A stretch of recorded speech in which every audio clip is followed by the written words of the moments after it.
আজকে আমি রাস্তার মধ্যেই দেখে ফেললাম ঠাকুর। তো হেই এভরিওয়ান, গুড মর্নিং। আজকের ব্লগটা উল্টো রথের দিনের। তো সকালের ওয়েদারটা ছিল ভীষণই সুন্দর।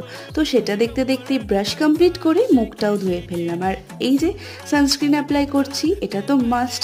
আর এখন না আমার এই ডট অ্যান্ড কির এই সানস্ক্রিনটা ভীষণ ভালো লাগে। তোমাদের কোনটা লাগে অবশ্যই কমেন্ট করো তো। তারপরে ব্রেকফাস্টে খেয়ে নিয়েছিলাম আমমুড়ি।